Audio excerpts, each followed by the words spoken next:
Welcome to our class on Chassidus. We're going to be learning a beautiful Chassidic discourse of the Rebbe. The name of the Chassidic discourse is called Bayom Hashmini Atzeres. The Rebbe said this Chassidic discourse on the day of Simchas Torah in the year Tafshin Mem, 45 years ago, and the Rebbe went on to certify and edit this Chassidic discourse in honor of the holiday of Shmini Atzeres and Simchas Torah in the year Tafshin Mem Zayin, 38 years ago.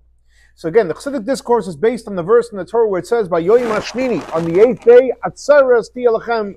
It should be a day that we get together and we stop everything else, just focused on a small celebration for the family. Obviously, in this case, the Jewish people. So as we know the different questions that are asked in the different Chassidic discourses of the Chabad Rebbeim, we know that Shmini Atzeres is its own festival, like the Mishnah says, in reference to 6 ideas that are connected to the festival. It has its own ideas, which is in reference to the lotteries and time and Yontif and the sacrifices and the singing the songs and the blessing. It's called Pzar Kshab, which spells out these 6 ideas. So if that's the case, since it's its own festival, so why does it say B'yom Hashmini, the 8th of something else? It should have said the day of the month, on the 26th day of the month, of the 7th month, which is Tishrei, just like all the other holidays where it says the holidays on the day of the month. For example, in the 7th month, the 1st day is Rosh Hashanah, the 10th day is Yom Kippur, the 15th is Sukkot. So why does he call it the 8th of something else when seemingly it's its own independent holiday? Now, even though you're going to say the 8th day of Shmini Atzeres comes in continuation of the 7 days of Sukkot. And we know that in Shmini Atzeres, everything from the first 7 days of Sukkot come into reality. But the fact is that on Shmini Atzeres, everything gets absorbed, even Rosh Hashanah Yom Kippur. And it's not called anything in relation to the Rosh Hashanah Yom Kippur. So why is it called Shmini Atzeres specifically? And especially, the Rebbe says, based on the teaching of the Baal Shem Tov, that a name of something that describes what it is, and not only describes its energy and its lifeline. So in other words, obviously, if it's called Shmini Atzeres, so obviously it's connected to the idea of the fact that it comes in continuation of Sukkot, and therefore the question is, what is that? Also, we have to understand. It says Atzeres Ti'alachem. The Medrash says, what does it mean? What does that mean? So the Medrash said it should be for you. That's A on the positive. It's for you. And there's a private party with Hashem. There's no strangers. 2 components. Only you and no strangers. So there's 2 components. One is that it's only for you. Like the expression is Yisrael v'malka b'chodei Hashem, and the Jewish people alone. But it's not enough. And you have to say that it's not only is it for you, because if it's for you, obviously there's no one else in there. So why does he have to say, besides the fact that it's only for you, that there's no one else there? Also, we have to understand that Shmini Atzeres, we know, includes Simchas Torah as well. Up to the point that in Israel, the land that God watches over there from the beginning of the year to the end of the year, Shmini Atzeres and Simchas Torah is in the same day. And even outside Israel, that it's 2 separate days. So Simchas Torah is, so to speak, the 2nd day after of Shmini Atzeres. And then the question is, why did they establish Simchas Torah connected to Shmini Atzeres? They should have made Simchas Torah on the holiday of Shavuot, the holiday we receive the Torah.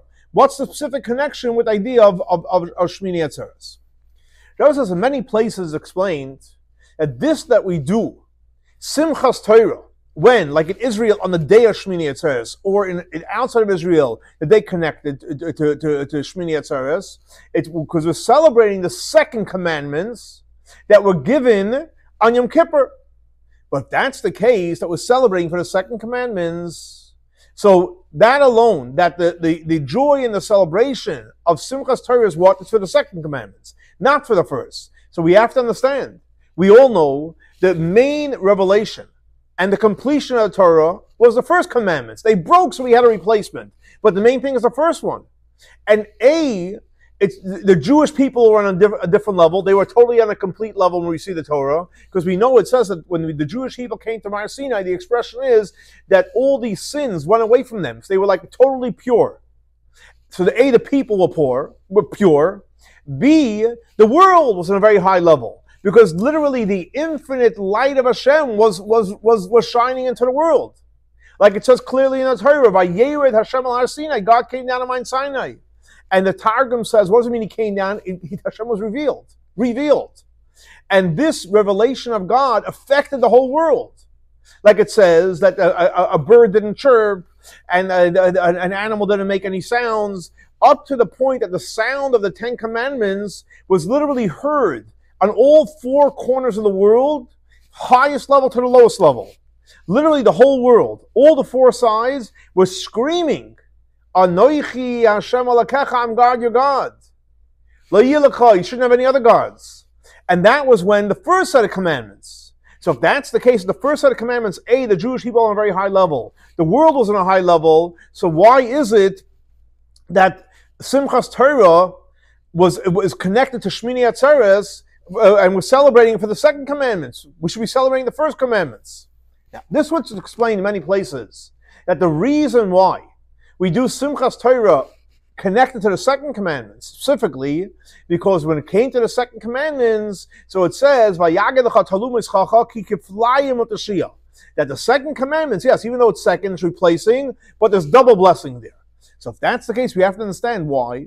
Because what's the whole revelation of Matan Torah? Was, for the Jewish people in the world, where, like we learned before, the real revelation was in the first set of commandments. The Jewish people are holier, the world is holier. So if that's the case, seemingly, the celebration of Simchas Torah, which we do when we sing and we dance, which is revealed celebration, on the holiday of Shavuot, because that's when we receive the first Torah in a revealed way. And especially like the way it's explained, that one of the reasons why we dance, what's the idea of dancing? How do you dance? You don't dance with your head, you dance with your feet. You dance with your feet. And not only with your feet, but you dance with the heel of your feet, the lowest part of the person. But obviously, by dancing the lowest part, you elevate the head. So in other words, what do we see from here? That the celebration of Simchas Torah is mainly not to the part of affecting the Jewish people's head, the Yisrael, like Li Rosh, but it's the fact that Torah affects the lowest part of the person, just like the feet at the lowest part of the human being. And not only in the world, in the lowest part of the world, in the heel. But if that's the case, why did we establish Simchas Torah for the second commandments? And the fact is that the upgrade of the double blessing and commandment is specifically for the Jewish people. Okay. Also, we have to understand, based on this, that Simchas Torah we're celebrating for the second commandments that were given in Yom Kippur. So we should have made, if we're saying, okay, fine, we're celebrating Yom Kippur. So make the celebration when? Right after Yom Kippur. And now, the reason why we didn't establish Simchas Torah on Yom Kippur itself, if that's the way we got to, let's do it on Yom Kippur, okay? Because the fact is, in order to have a celebration, we all know a Jewish celebration, you need food and you need drink. So you can't make Simchas Torah on Yom Kippur, but do it right after Yom Kippur. And there could be, you can say even more than that. The fact is, we find that year, the year that the temple was dedicated, the Jewish people actually didn't celebrate Yom Kippur. And actually a heavenly voice came out and said, everyone that did not celebrate Yom Kippur, and they were celebrating the dedication of the temple, is getting an automatic pass to the world to come. Why is that? Because the joy of the dedication of the Beis HaMikdash is much higher than the fasting Yom Kippur. And since the celebration of Simchas Torah is a beautiful, powerful celebration, and it's even greater than the celebration, the joy of Simchas Beis Sheva, which took place in Sukkot. And we know in reference to that celebration, since someone that didn't see the celebration, the joy of Sukkot didn't see joy. So therefore, when should we have celebrated Simchas Torah? We should have celebrated on Yom Kippur itself. Okay. Shabbat says we're going to understand this with an introduction of understanding the difference between the first commandments and the second commandments on a practical level. So we got the first commandments, and sadly they were broken, and then we got the second. In other words, what is the whole intent of God giving us the Torah? The whole idea of God giving the Torah wasn't that He should give it, but we should receive it. Which basically means we have to do our job receiving it. Now, in the first commandments, that's called the work of a tzaddik, a righteous person. The second commandments, that's the work of a Baal Tshuva, someone that messed up and is doing tshuva, returning to Hashem. The upgrade in the second commandments over the first commandments, that's tshuva. And the fact is, tshuva is a very, very high level, and it's in a certain way higher than the avodah, the work of a tzaddik. Why is that? Never explained this. The general difference between the first commandments and the second commandments are, because the first commandments, what did we do? Hashem came and gave us a gift. It's called Milmaila. Hashem gave us a gift. Like it says in the Torah clearly, Vayered Hashem al Har Sinai. God came down on Mount Sinai. Now, even though when Hashem came down, it affected the whole world, and it affected even in the doinim, the inanimate, the lowest level of the world, up to the point that the world, even the lowest level, literally got infused with the revelation of God giving the Torah. But nevertheless, it didn't refine the world. It didn't elevate the world. But the shine, the light of the Torah penetrated the world. But it didn't own it. Now, the same thing also but with the Jewish people. This at the revelation of Matan Torah affected that, yes, boom, any sin that they had, they got rid of it. That came from the soul. In other words, in the time of Matan Torah, what happened was it literally brought out the soul, that the soul should shine. Which part of the soul? The most powerful part of the soul, which is called the Yechida, which basically has no existence on its own. And the whole idea of Yechida is, it's a vessel. It accepts and it receives from Yachid, from the one Hashem. Now, since the part of Yechida is still, it's in the body, so therefore the revelation of Yechida shined and lit up the whole body, up until the heel of it. And just like what it says by Abraham, Ekev Asher Shama Avram B'Koili, that literally the Ekev, the heel of Avram, heard Hashem. Now, why is that? Because the fact is, when Hashem revealed himself, when God revealed himself, when he gave the Torah, it's called Isarusa de Leila. Boom, it's a light that comes from on high. We didn't do anything to earn it. Now, even though, yes, we counted the 7 weeks of Sfiras Omer, from the 7 weeks when we left Egypt until we came to Matan Torah, but the fact is that through that, yes, preparation of counting the 7 weeks, and then we came to the 50th day, but you can't compare it to the revelation we received in Matan Torah. But the revelation that we received in Matan Torah was 100% a gift. It's called Isarus Leila, 100% a gift from Hashem. And like it says, Vaniya Maskal, God started the process. So if that's the case, why do we count Sfiras Omer? Why do we count the 49 days? So he explains, it's like what's explained in many places, the difference between a Isarus Leila, like a gift that Hashem gives, that is commensurate to Isarus Leila, the work that you do, versus a gift that Hashem gives, which is much higher than the person achieves through his work. In other words, even though when Hashem gives you a gift, and that comes through putting in your work, and basically the gift is based on your work, but it doesn't mean that you doing your part draws it down. But the gift that Hashem gives you is a place you can't reach. And this that comes after you do the work, because the fact is Hashem does not allow himself to rest in something which is not complete. So you have to make a vessel to be a complete vessel. So the same thing also is in reference to the work of the 7 weeks before Matan Torah. The work wasn't a vessel to receive that powerful light of Matan Torah. And you can't say that caused it to come down. But it was a preparation. By doing our work, that by making a vessel, not a complete, but preparing yourself as a vessel for the revelation that's going to take place when Hashem gives the Torah. Now this itself, that it's a preparation for the revelation, how is that? Because the fact is that our source, like how do we even have the power to do that? Because our source comes from the patriarchs and the matriarchs, up to we know the first one is Abraham.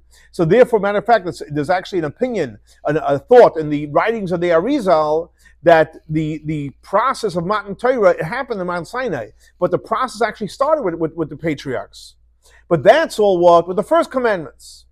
Which basically means, to recap, the first commandments is 100, yes, we prepared and everything, but still, it was a gift, and we did not really earn it, it didn't penetrate us. However, when it came to the second commandments, that was full Isarus Tata. We basically did our work. What is our work? Tshuva. By returning to Hashem. Because we sinned with the golden calf. So therefore, we created a sarusala tatam, which we did our part, that actually awakened and caused the revelation of the second commandments. And that's why the second commandments were when? The first commandments we received when we left Egypt, in Shavuot. But the second commandments we received in the month of Tishrei. Because what's the idea of the month of Tishrei? Because Tishrei comes after you did the work, a month of Elul, which that becomes a vessel, and it becomes an awakening, which awakens and draws down the blessings of Tishrei. So Tishrei is a gift that comes after Elul.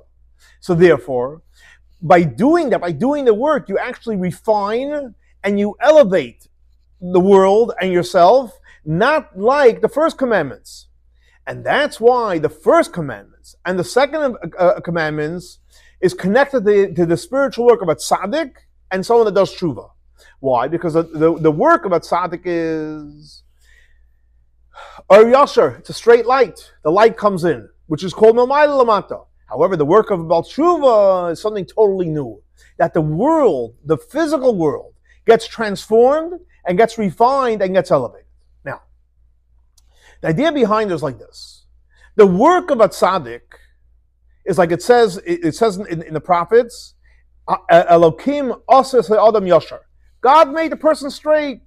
Learn, pray, do the mitzvah, do what you're supposed to. And every single person and every single situation you're in, we really want to do what Hashem wants. Like the famous ruling when it comes to learning Torah and doing mitzvahs and praying, and therefore with the avoid of a tzaddik, so nothing really new happens because that's our nature. Our nature is to learn, to pray, do mitzvot, and when you do that, it's amazing. You're bringing in a new light, but nothing new. Now, since the work of a tzaddik is not creating anything new, because it's our natural setting. That's why Hashem created us. So the same thing also applies on a higher level. Why? Because since the intent of the creation, why did Hashem create the world? Because He wanted to do good for the people that He created, and through our doing our work of learning Torah and doing mitzvahs, and Hashem basically is good, and He wants to do good. So the same thing also on high in the source of the soul. The way the soul is sourced in the essence of Hashem, like the teaching of the Magen and Rich. When Hashem decided He wanted to create the world, who did He consult with? The souls of the tzaddikim, the righteous people. And what does that mean? In the essence of Hashem, it is even deeper up from the place that the nature of good is to do good. In other words, since in the beginning, before Hashem had the pleasure of the avoid of a tzaddik, but the fact is, through the avoidance in reality, so that caused Hashem to create the world, but it's not creating anything new. So that's all when it comes to the avoid of a tzaddik. And like it says clearly, b'mi nimlach, when Hashem decided He wanted to create the world, with the souls of the tzaddikim. However, now we're going to go even deeper. The true intent, which is higher than the level of mi nimlach. What is a deeper level? Like it says in the Torah, Asher bara Elokim lasos. God created us to do. Lasos means to do, to fix. In other words, when a person does their avodah of learning Torah and praying and doing mitzvahs, it's not just about doing the right thing. It's about creating something new in the creation. So in other words, it's not only like when it says, when Hashem created the world, this is the offspring that Hashem, when He created the world, so it says told, so it says with him, it could be with him of without him, it says with him of. It means the world was created complete, but the goal is Eila Toildes Peretz, that it has the vav, but the idea is you're creating something new, which is the Toildes of Peretz is much greater than the original Toildes. And as we know, Peretz is referring to Mashiach. Like it says, Allah HaPeretz L'Fnei, He's going to come and He's going to break through all the barriers. In other words, the world is going to be then, like when Hashem created it, complete, but it's obviously going to be created, but it's going to be on a level where basically you're creating something new. So the same thing also applies to the souls of the Jewish people. That the souls of the future are going to be much greater than the soul of Adam before he sinned. So think about it. Adam, when he was born, he didn't sin. When Mashiach comes, it's going to be without sin. But the souls, when Mashiach comes, is going to be much greater from Adam before the sin. And like the author explains in Chabad at the end, about the new souls that's going to be when Mashiach comes, they're going to be much greater than Adam Rishon before the sin. Why? Well, how is it greater? Because this comes from the revolutionary idea that happens through the avodah, the work of tshuva, returning to Hashem. And that's why it says when Mashiach comes, he's going to cause the tzaddikim to do tshuva. And when you do tshuva, when you return to Hashem, you create something new, you're actually completing the true intent from on high of that Hashem had in mind for the souls of tzaddikim. So in other words, what Rebbe is saying is this: having in mind for the souls of tzaddikim, yes, that's the intent. Learn, pray, do mitzvahs. But the ultimate is lassos, to transform the world, elevate the world, create something new.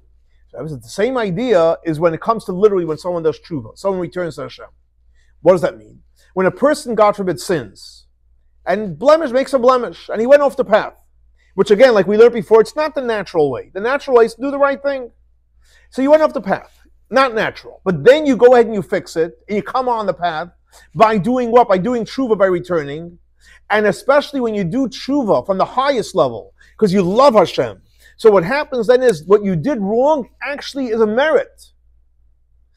Literally, the thing you did wrong becomes your shining star. So you're creating something new, higher than the nature of the human being, and higher on the nature and high of the fact that Hashem is good, that wants to do good, and higher than the level where the souls are sitting. How is that? Rebbe explains. Because where do we have the power to do that? Because the work of tshuva, and this is a key word, works in dilug. Tshuva is, you're able to jump through loops. What a person goes ahead and changes and transforms off the charts. And you literally become a new person. And that's why tshuva is above time. And even when it comes in time, that's why it has the power. In a second, the person can do tshuva. Wow. The person all of a sudden, wow, what was that all about? Because tshuva has the power to do things off the charts, infinite. Because the fact is, tshuva is not limited and doesn't go by the process of one step at a time. Tshuva is off the charts. And that's why it says, in reference to someone that returns to Hashem, before even they call to Hashem, Hashem answers. Where's that from? Because the idea that Hashem answers before you call, it actually is the opposite of nature and the way things flow. Because when a person does dilug, when a person basically jumps and does tshuva, which means not according to your natural instincts. So what happens is that causes Hashem also to go out of his natural instincts. And he responds to before you even call him. Like we say, Hashem. From the depths I call Hashem. It says mamakim plural. What's the idea of plural? Depth from inner depth. Because when a person goes and does tshuva from the depths of his heart, what happens then is you call and you bring down from literally the innermost, the most deepest part of the infinite part of Hashem. Up to the point that tshuva reaches atzmusa yisborech, the essence of Hashem. When someone, this is powerful. When you do tshuva, you're really reaching the essence of Hashem. And like we know the famous teaching that when they asked Hashem, what happens if someone sins? Everyone said, he has to be punished, he should be killed. What did Hashem say? No. He sinned, let him do tshuva, let him return, and he'll be atoned. And when a person draws this down, what happens is you literally create the opportunity that's doinos. Something that was wrong becomes right. How does that work? Because just like when a person does tshuva, something new becomes in the person. You become a new person. Someone that does tshuva is not the same person as before. So what happens is the person becomes new, the world becomes new, because something that was negative becomes positive, and these positive ideas that were transformed from a negative, and since it happens through the process of dilug, of jumping, of tshuva, they're actually higher than the beautiful mitzvahs of a tzaddik. That's the power of Baal Tshuva. And that's why when it came to the second commandments, which again, what is the second commandments? Practically tshuva. So what does it say? Kiflayim l'tashiyah. There's a double blessing there. What does that mean, double? Not only quantitatively, but much greater than that. And up to the place where it's infinite. And like we see when it came to the second commandments, there's so many more details. There's halacha, and there's medrash, and there's other commentaries. Why is that? Because besides the fact that by Baal Tshuva you have two types of merits. And those double. You have the merits of learning Torah and doing mitzvahs like a tzaddik. And you also have the merit of transforming a negative to the positive. But more than that, the positive that comes as a byproduct of transforming the negative, it's much higher, and you can't compare it to a mitzvah of a tzaddik. And more than that, Rebbe says that even the Torah mitzvahs, that after you do tshuva, is much higher, with much more energy. So I'm saying 3 points. One is that about tshuva has mitzvahs that he does, then he has the sins were transformed, and then you have everything that comes afterwards is a whole different level. And this is one of the reasons that the future redemption is going to come specifically by returning to Hashem. Because even the comprehension of Torah of the future is going to be in a level of kiflayim, it's going to be double. Not only, again, like we said before, double quantitatively. In other words, the comprehension that whatever you understood till now, and the revealed part of the Torah, and the concealed part of the Torah, like it says about you're going to come with your Torah, and also the comprehension and the teachings of Mashiach, but it's going to be much greater.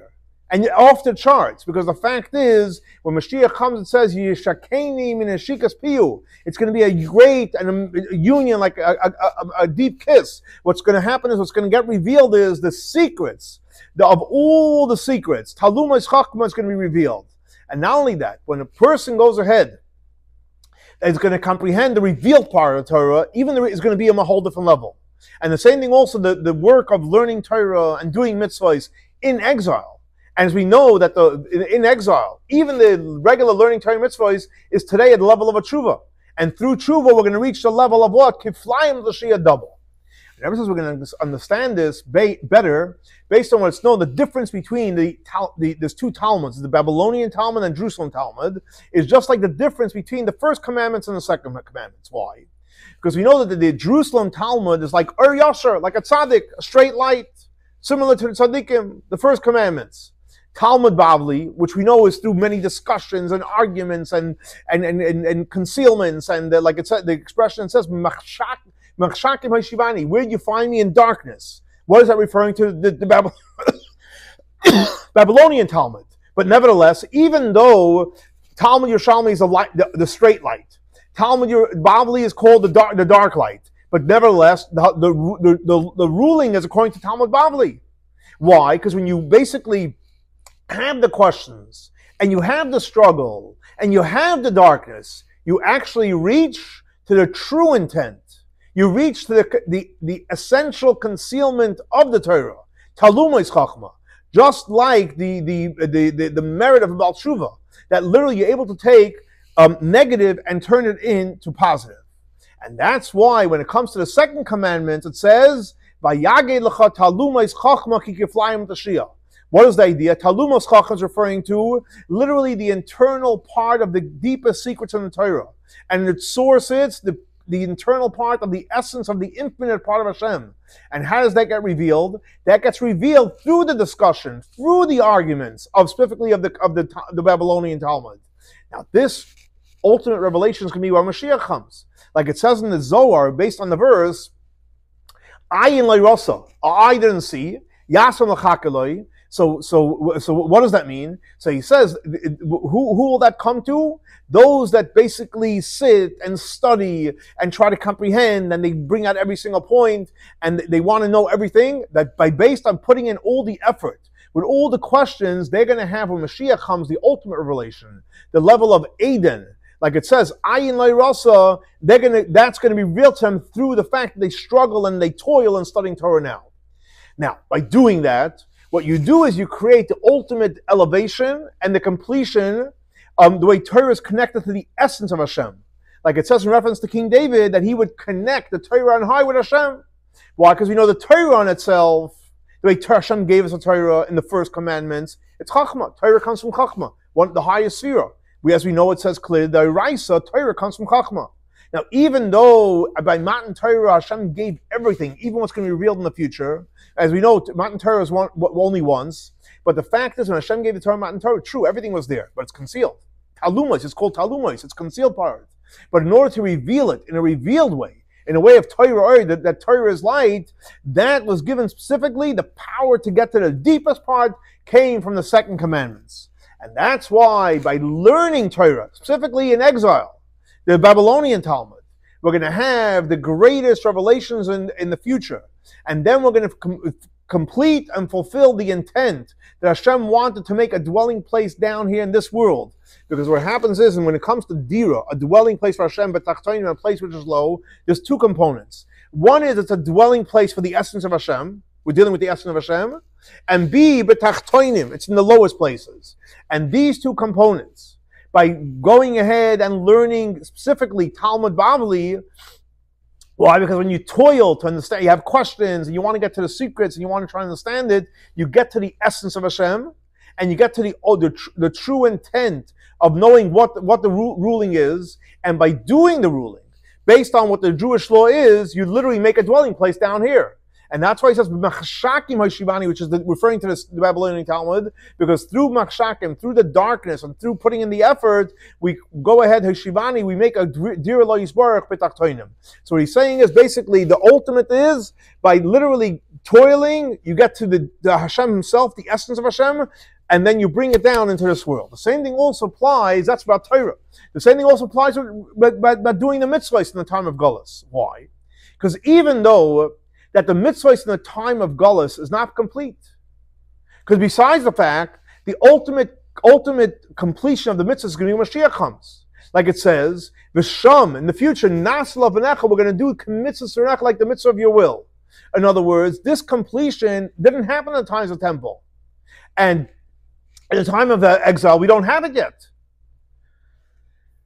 We don't even have like in the times of the temple. But nevertheless, when the person meditates on the fact that in time of Gullus we don't have the completion of the mitzvahs, so then that gives you energy to do the mitzvah with greater energy and greater joy.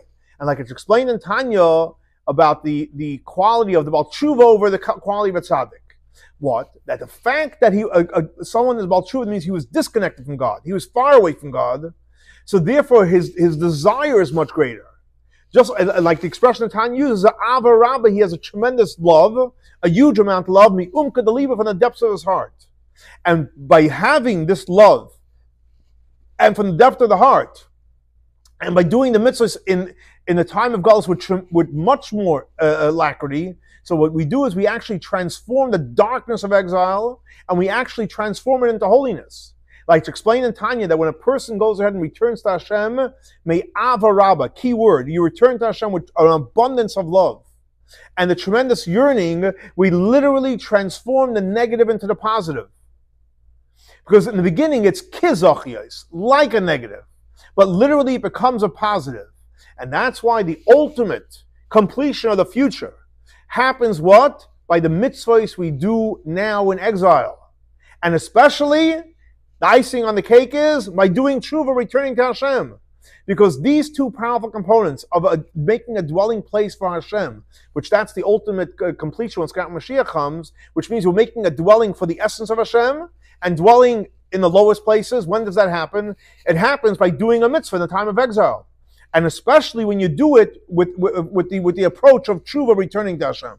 Because when a person has this tremendous yearning, and that yearning happens when you're in Gullus, when you don't see godliness, and especially when a person reaches out to Hashem with a tshuva, a returning to Hashem from the depths of your heart, we literally reach from the depth of the highest places, the essence of Hashem, and we transform the darkness of Gullus. And especially when we take a negative and turn it into a positive by doing tshuva, we literally transform and we elevate the lowest places in this world. And that's why the ultimate completion of the world is going to be when Mashiach comes. Like it says, Eile Toldos Peretz. This is the offspring of Peretz, and we know it says Toldos with the Vav, because this completion is higher than, like we mentioned before, higher than the completion before when Hashem originally created the world. And it's higher than the way the world was when Hashem gave the Torah. Even though we know that when Hashem gave the Torah, the whole world screamed Anoichi. The whole word, the first commandment. The whole word screamed Lo Yilecha, the second commandment, which is the essence of the whole Torah. Because as we explained before, by Matan Torah, the world said Anoichi and Lo Yilecha, because that's a revelation on high. Because the fact is the word Anochi and Le'yelecha, they were heard all 6 sides of the world, all 4 corners and high and low. However, when Mashiach comes, the world itself is going to accept it. Like it says that when the future Mashiach comes, someone's going to go on Shabbat. And we know on Shabbat, you're not allowed to go ahead and pick something off the tree. So what's going to happen is that the tree is going to say, the fruit's going to say, hey, it's Shabbos. The stone is going to scream. In other words, the world itself will recognize the God in the world. And not only that, by doing our actions and our work in Galus, by learning Torah and doing mitzvahs, and through that we actually transform the darkness of Galus, and especially by doing tshuva, that we take the negative and turn it into something positive, we're going to transform and refine the world on the lowest level, up to the point that the darkness itself is going to be light. And that's why it says, Eila Tolas Peretz, is referring to Mashiach, because he's going to go ahead and he's going to break all the boundaries, and even the holy boundaries are going to totally be broken, and we're going to have the greatest revelation. Now, Rebbe says, since we know that when a person serves Hashem, it has to be in order. There has to be a plan. So therefore, when it comes to the avodah, the work of tshuva, returning to Hashem, so even though tshuva, we said, is off the charts, there's no order, but nevertheless, it has a set time for it. When is the set time? When is the prime time for tshuva? That is the 40 days from Rosh Chodesh Elul until Yom Kippur. And as we know that the verse in the Torah where it says Ani ladoidi v'doidi li, which the first letter of Ani ladoidi v'doidi li spells out Elul, but if you take the last 4 letters of Ani ladoidi v'doidi li, every last letter of these 4 words is a yud, and the yud numerically is 10. So you have a number 40. So these 40 days from the Rosh Chodesh Elul until Yom Kippur, that is prime time to return to Hashem. As we know that the avodah of tshuva is milmata l'mayla. You work on yourself to return to Hashem. And there's anila doidi, and afterwards doidi li. Now, even though that the Rebbe says, 1 second, the fact is that 10 days, the last 10 days, which is basically the first 10 days of Tishrei, there's the 10 days between Rosh Hashanah and Yom Kippur, but the fact is that's more milmayla lamata. And we said that avodah of Elul is milmata l'mayla, but the fact is the last 10 is milmayla lamata. Like it says clearly, Dirshu Hashem b'yimatzai, reach out to Hashem when he's found. It means Hashem is available to milmayla, and you should reach out to him when he's close. And that's referring to the 10 days of tshuva between Rosh Hashanah and Yom Kippur. And that's milmayla lamata. And we know that these days Hashem is, so to speak, close to us. But nevertheless, they also they're connected to the idea of tshuva, our work. Why? Because this that Hashem is drawing down, and you have the powerful energy, that comes through the avodah, our work of 30 days of Chodesh Elul. Up to the point that the work of the first 3 yuds, Ani ladoidi, vidoidi, so that creates the ultimate, the Hashem is close to us. And in these last 10 days, the last 10 days of the 40 days, there's many, many elevations. Up until you have the ultimate elevation of Yom Kippur. And Yom Kippur itself, you have the ultimate elevation when you're praying the last prayer, Ne'ilah, the last prayer of the day. And you can possibly say that in Ne'ilah itself, when you, at the end of the prayer, when you say Shema Yisrael, which is the end of the prayer service of Ne'ilah, and like we know, the Shalah says that your person, when you're saying Shema at the end of Ne'ilah, you have to have in mind that you're willing to give your life for Hashem. And this intent that you're willing to give your life for Hashem, it's as if you give your life for Hashem. And you could say, it's like what the Baal Shem Tov says, that the place where a person's thought is, that's where you are. So if you're thinking you're ready to give your life to Hashem, you are with Hashem. Now, this is all. And avoid the milmata l'mayla, you're doing your work. And afterwards, after these 40 days, starts milmayla lamata. You're bringing down the light into this world. And that's how, because ultimately you fulfill the mission. Hashem wants us to live in the world. Yeshav Tzara. And where does it start? It starts the 4 days between Yom Kippur and Sukkot. And as we know, everyone is busy doing a mitzvah of Sukkot, building a sukkah, and this one getting us a little bit esrog, and afterwards on sukkah itself, by sitting in the sukkah and taking the 4 species, and because when we sit in the sukkah, we're just drawing in the makif, and by taking the 4 species, we're actually bringing it in an internal way, but all this has to be in a way where it gets absorbed. And when does the absorption come? Within us, and as Shmini Atzeres come from absorbing, that happens on Shmini Atzeres. And that's why it says, Tiku b'choy the shofar, blow on the shofar, but beginning of shofar, and we know that that what you have in Rosh Hashanah Yom Kippur is in a way that it's concealed. It gets revealed on the holiday of Sukkot. But nevertheless, it says L'yoim Chagenu. It doesn't say L'yoimayim. It says Yoim singular. And why is it singular? Because the main revelation of Rosh Hashanah Yom Kippur, in a way that's totally absorbed, is Yoim on one day. Which day is that? It's a day of Shmini Atzeres, L'yoim Chagenu. That's why it says singular. Now, as we know, that on Shmini Atzeres, it creates the union, up to the point where we become literally one with Hashem. So in other words, so what happens over there, you have literally the birth of the Torah and mitzvahs, because we know what's the birth of a tzaddik is all his good actions. And that creates it for the whole year, to make a dwelling place for Hashem. And that's why Atzeres, besides the idea of Shmini Atzeres, it also means from the expression of kingdom. Like it says in the prophets, Zeh Yatzer Ba'ami, that referring to he's going to rule in the nation, that Shmini Atzeres, a Jew becomes a king and an owner on all the levels of Ishtalshalos. To be able to become the owner? To be able to make a dwelling place for Hashem down here. And that's why when it says, Bayoim HaShmini Atzeres Tiyeh Lachem. So why is it called Shmini Atzeres?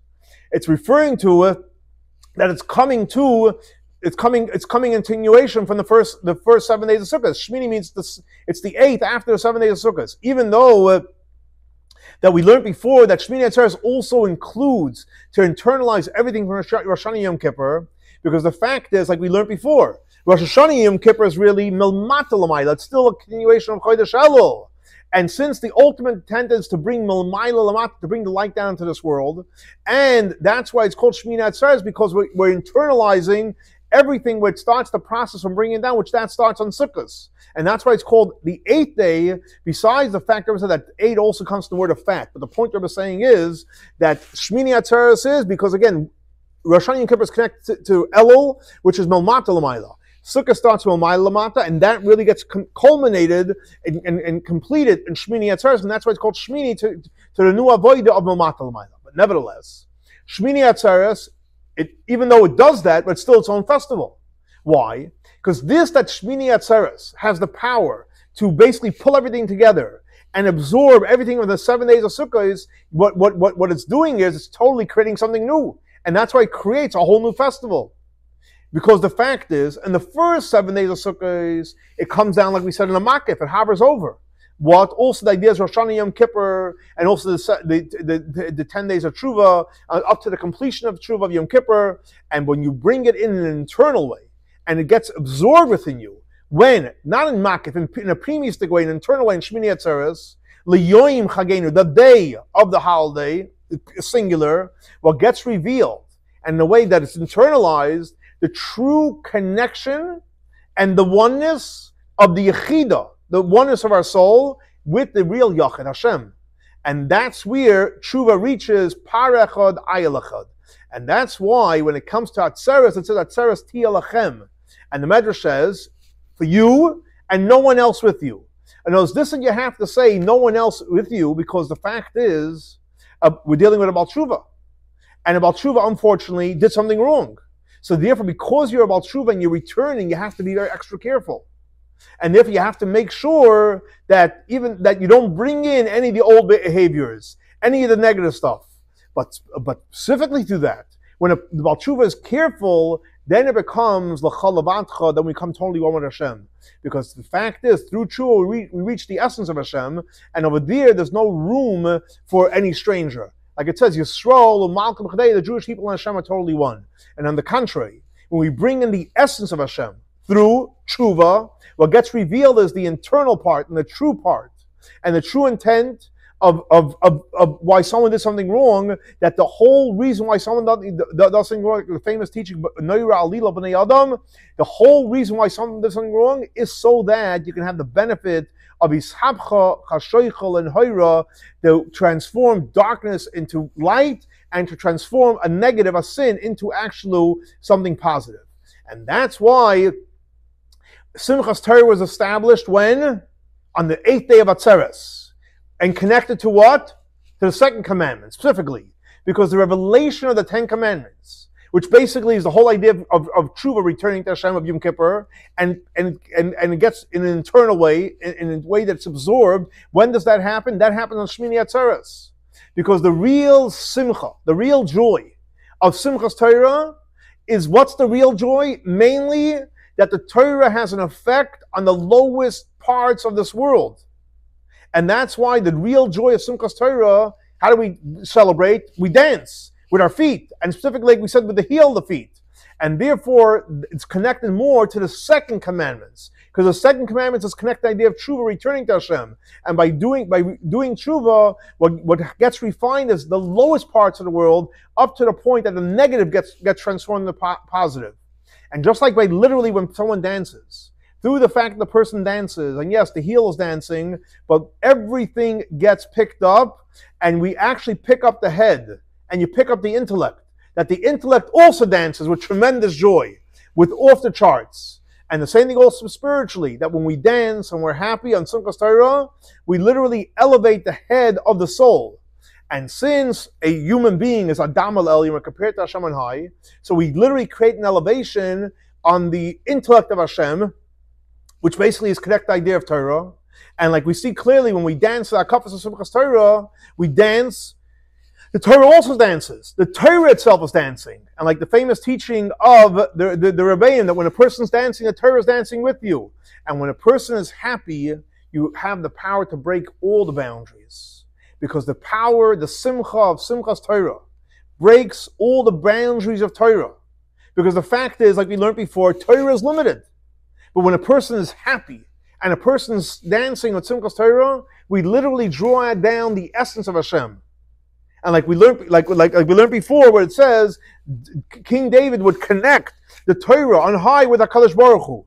And just like when it comes to Torah, the same thing also applies to the souls of the Jewish people. When a person is happy and a person is dancing in Simchas Torah, you create an elevation, and even in the highest parts of the soul, that you connect the soul literally with the essence of infinite Hashem, like the verse says, "Su'us roish l'gulgaloisam," that the whole idea is to elevate it, and it should be like when you count, that when you count the sheep, it counts until 10, and then it comes back automatically. And this happens, has it all happened, through our action and our work in the time of exile, and especially after we have now the revelation, the teaching of the Rashbi, and the way of the Yisparnasu, it's totally comprehended and it's totally available, and especially through the teaching of the Baal Shem Tov, and through the teaching of the Chabad Chassidus, and we're going to go out of Gullus with compassion and with love, and we're going to have the everlasting joy with the true and complete redemption. It's going to happen very, very soon with the coming of Mashiach, David, Malcha, Mashiach, David, King, Mashiach. So here we have a beautiful, beautiful, powerful Chassidic discourse of the Rebbe in honor of the holiday Shmini Atzeres Simchas Torah, the power of Simcha, the power of Tshuva, the power of creating something new, and the real power, inspiration that our Avodah in Galus is creating the greatest blessings for us. And like the Rebbe finishes off, we're going to have the revelation of Mashiach, and God willing, our next class will be Yerushalayim, Ir HaKodesh. Have a great, blessed week, Shavua Tov, with a lot, an abundance of simcha, joy, happiness.